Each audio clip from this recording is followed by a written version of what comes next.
E agora, um último exemplo em Rn. Vamos considerar a seguinte transformação linear. Tem uma fórmula bem grande aqui, tá? Mas no fim ela pega um vetor de R4 e cria um vetor de R3. Primeira entrada, segunda entrada, terceira entrada. Olhando para isso aqui, bem, são coisas, tudo operações lineares, simplesmente multiplica as variáveis nas entradas do argumento por números fixos, não tem coeficientes constantes, né? Então isso aqui é linear. Já espero que dê de ficar mais ou menos claro que essas funções que tem esse formatinho aqui são lineares. Se não, dá de escrever essa transformação em forma de coluna. Okay? Se escrever os vetores de R4 e de R3 como colunas, então T aplicado em um certo vetor x, y, z, w é um vetor com uma vetor coluna com 3 linhas que tem essas entradas, respectivamente. E por que isso é interessante? Porque, olha só, esse vetor aqui, ele é esse produto de uma matriz por um vetor. Então, T aplicado em um certo vetor coluna é simplesmente uma matriz fixa multiplicada pelo mesmo vetor coluna. E a gente já viu que essa operação de multiplicar por matrizes, ela é, por uma certa matriz fixa, ela é linear. Essa aqui é a matriz associada à nossa transformação T. E até as entradas dessa matriz podem ser vistas diretamente nessa fórmula, né? Na primeira linha, 12, 2 menos 20 menos 12. São exatamente os coeficientes na primeira entrada. As entradas na segunda linha são os coeficientes na segunda entrada e o mesmo para a terceira linha. Ok? Então essa transformação é linear. Quem que é o kernel e quem que é a imagem? Tem várias formas de determinar a imagem. Vou mostrar 4 delas, que é simplesmente usando teoremas que a gente já viu, ou até simplesmente usando definição do que é a imagem da transformação T. Ok? Não tem nada novo sendo mostrado nos próximos slides. Então, a primeira forma é a seguinte. Pela definição, a imagem da função T é a imagem direta do domínio inteiro, no caso, R4. O que a gente pode fazer? Calcular a imagem de todo mundo de R4?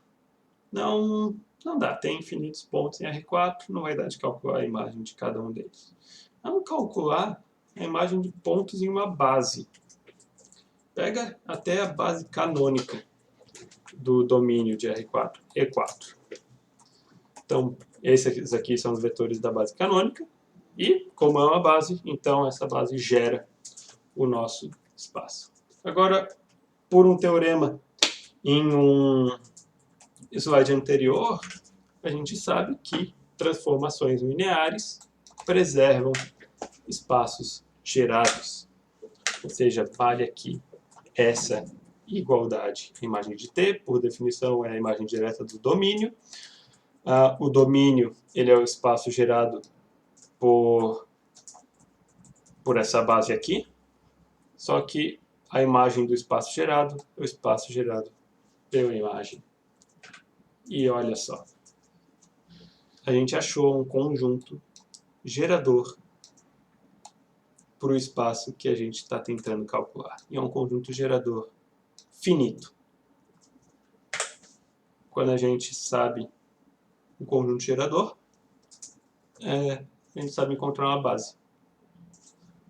E aqui, esse processo ele pode ser feito para qualquer subespaço de R4, tá? Se T não tivesse definido em todo o R4, tivesse definido em algum subespaço, mesmo o processo vale. Simplesmente acha uma base do teu domínio, faz essa continha aqui e acha um conjunto gerador para imagem. Ok? Então, quando a gente sabe um conjunto gerador, como que a gente acha uma base? Vamos só calcular explicitamente o conjunto gerador da imagem. Como que a gente acha uma base? É aquele mesmo processo de sempre. Adiciono o primeiro vetor do conjunto gerador, desde que ele seja não nulo, a base que a gente está construindo. Tenta adicionar o segundo, mas para isso tem que verificar se eles são dependentes ou independentes. Constrói a matriz que tem esses vetores como colunas, escalona. Opa, faltou um pivô na segunda coluna. Então eles são dependentes e a gente não adiciona o segundo vetor. Tem um outro jeito também de ver que eles são dependentes, que é o seguinte: o primeiro vetor, que já está na nossa base, ele é simplesmente 6 vezes o segundo vetor. Então ele é um múltiplo, ele é uma combinação linear, caso você queira, do segundo vetor. Portanto, eles são linearmente dependentes. Nem precisaria fazer um escalonamento se a gente notasse esse fato, que é mais ou menos claro dessas continhas aqui. Tá?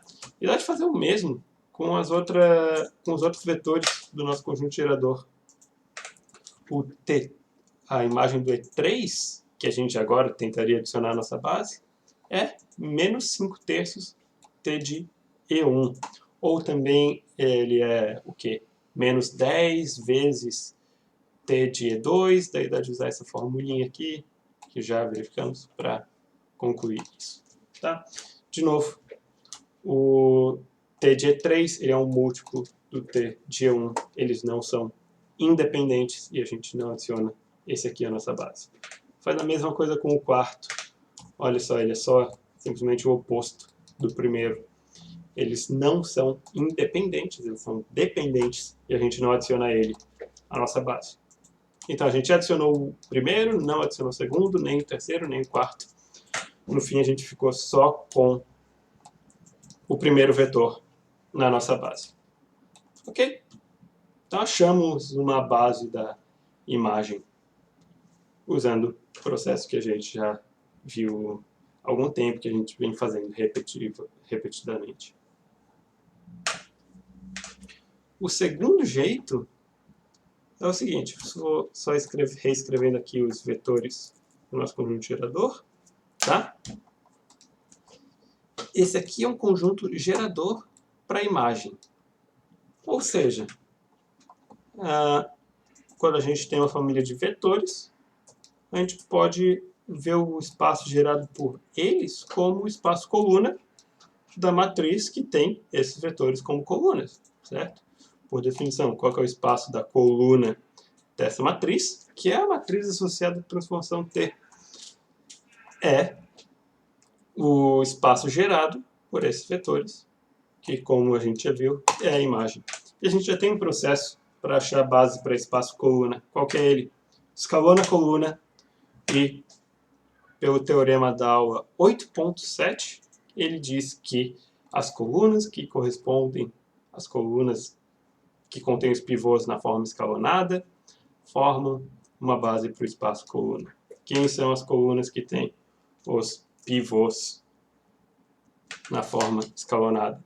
É a primeira, né? A primeira coluna tem um pivô, então a primeira coluna da matriz original é uma base para o espaço coluna dessa matriz, que é a imagem de T. Então a gente encontrou a mesma base, até fazendo um pouco menos de conta. Ok?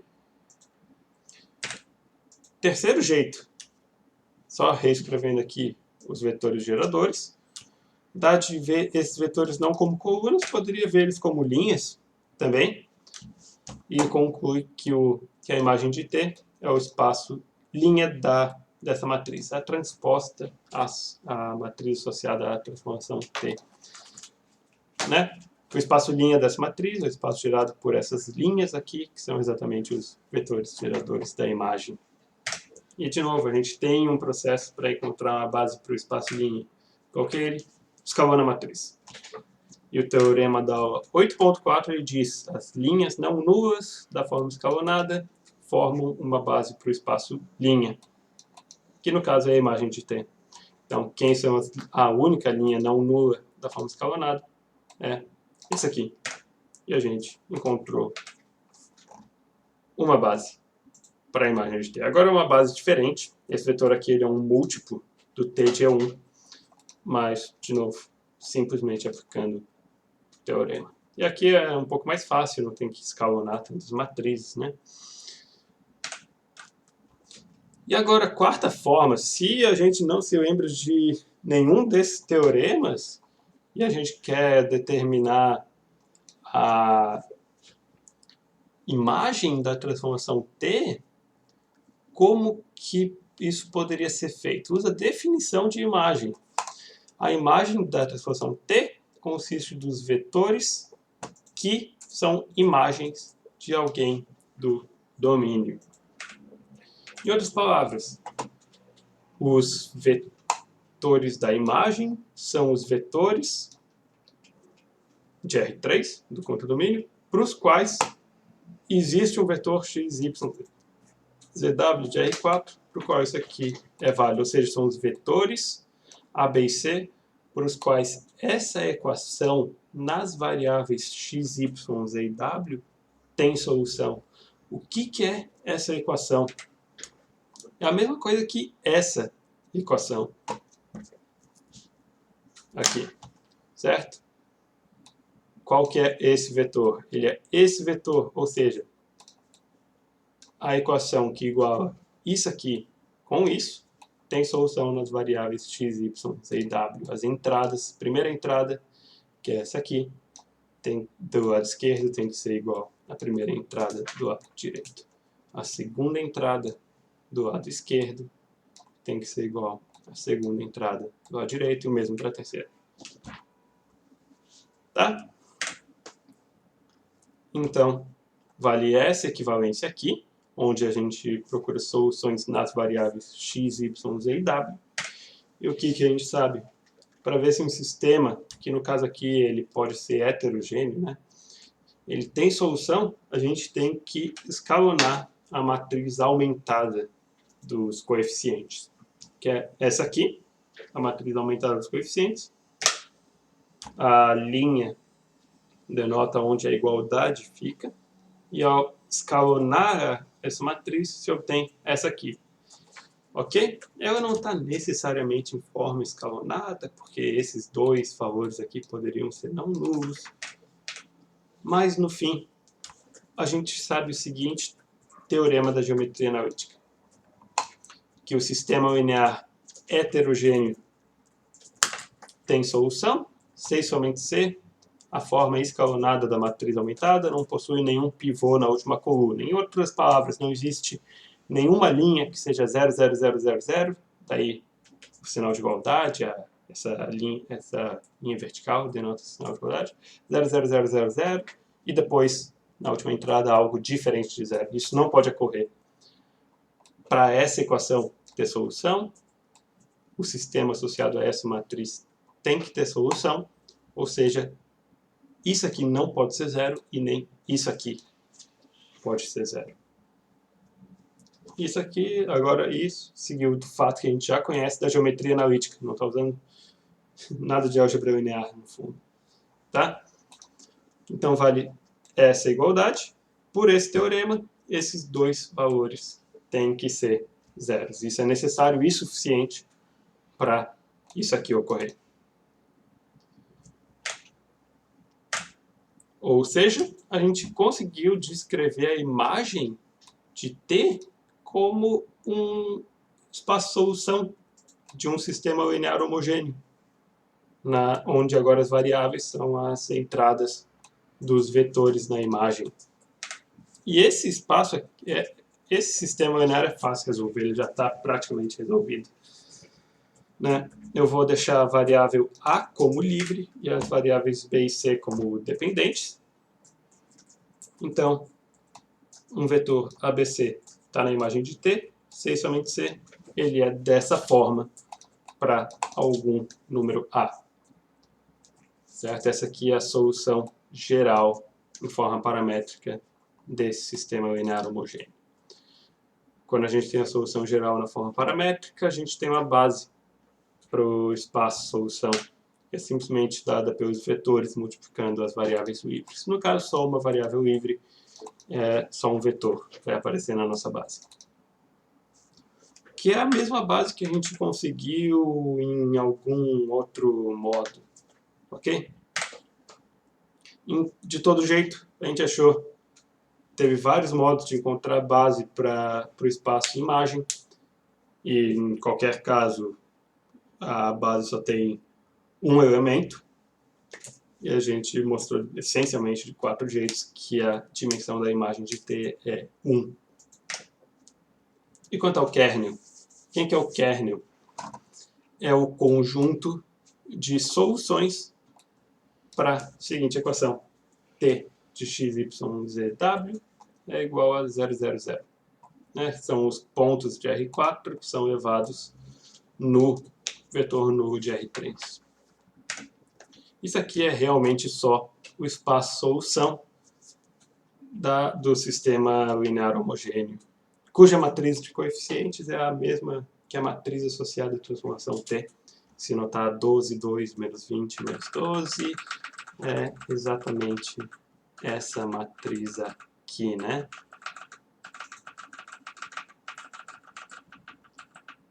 Voltando bastante. 12, 2, menos 20, menos 12, menos 18, menos 3, 30, 18. Menos 8, menos 3, 30, 18. Mesma coisa para a terceira linha. Isso vai aparecer de novo mais para frente. Mas o kernel é o espaço-solução de um certo sistema linear. De novo, por definição. E a gente sabe achar base para espaço-solução. Resolve o sistema, escreve a solução geral em forma paramétrica. Nesse caso tem 3 variáveis livres, uma variável dependente x, e os vetores multiplicando as variáveis livres na forma paramétrica formam uma base para o espaço-solução, que no caso é o kernel, o núcleo da nossa transformação T. E, portanto, tem 3 vetores na base, a dimensão é igual a 3. Ok? Então isso é tudo por hoje, pessoal.